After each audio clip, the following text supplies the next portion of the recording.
What's happening, everybody, and welcome back to the channel. My name is Adam. This is Vancity Audi. In behind me we have Daniel's APR Stage 2 E85 RS3. We've had a ton of fun with this car on the channel so far. We've had it on the dyno, we brought it to the drag strip, we've pulled off an aero kit, and we've also installed an APR exhaust, all of which have benefited the car tremendously. And now for one more change to the car to make it even quicker. Now, something that a lot of you RS3 owners overlook when you build these monsters of a machine are tires. You daily drive the vehicle, you bring it to the drag strip, and you expect your all-season tires to perform well. I'm here to tell you, you can do better. When he purchased the vehicle, they came with these Bridgestone RE-71Rs. I used to use these on my RS3, so I know they perform well. The problem, though, is they were a few years old. They were really heat cycled. They had been used a lot. So Daniel ended up going and picking up a set of Nitto NT05s. Now, they are street radials, just like these R71Rs are. Very, very similar in their style, their tread, and their compound. And we wanted to see if simply a newer tire would do better at the drag strip. We had one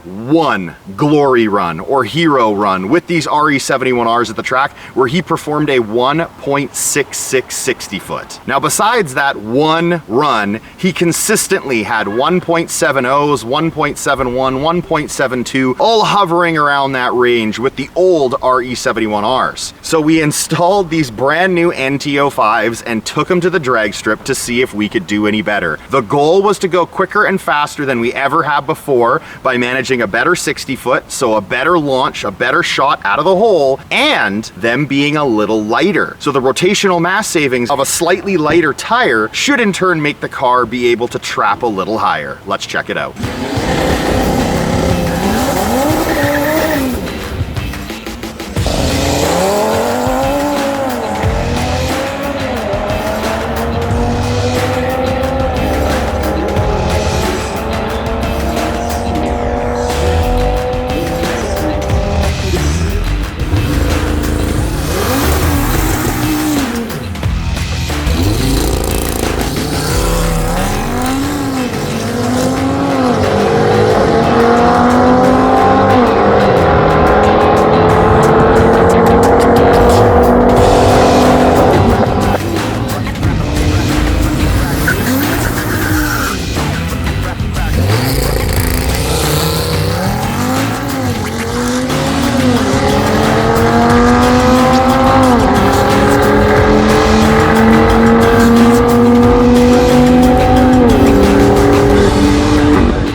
So by changing over from the old and worn out and heat cycled RE71Rs to the brand new Nitto NT05s, he managed to go quicker and faster. Now, what some of you don't realize is that Daniel and I took this car to the drag strip multiple times, more so than I've shown on the channel, and I'm not gonna make this video a 10-minute long one to show you all those runs, but regardless of the DA and of the temperature, we were not able to go that fast before. So it definitely comes into play. Lighter rotational mass from the Nittos weighing less, and slightly better grip when you launch the car. Again, we had one hero run of a 1.66 60 foot with these RE71Rs, but that's it. Besides that, it was significantly slower.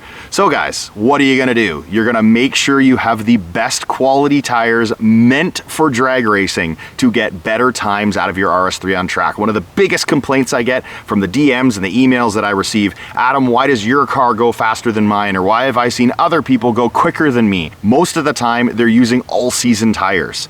not meant for drag racing. Again, these are street radials. They're not even meant for drag racing, but they're a more aggressive tire than your standard, I'm gonna say, Michelin Pilot Sport or Michelin 4PS, whatever the hell that title of the tire is. I personally use Continental Extreme Contact Sports for my daily driver, and then obviously when I'm on the track, I switch over to a proper drag radial, which is a DR2 from Hoosier. I hope you guys appreciate this style of video where I show you guys a before and after comparison, switching one item at a time like I have done so far with the car. I know Daniel has had a blast with this car since we've been slowly but surely making it quicker and faster along the way. Thank you guys so much for watching, and until next time, take care.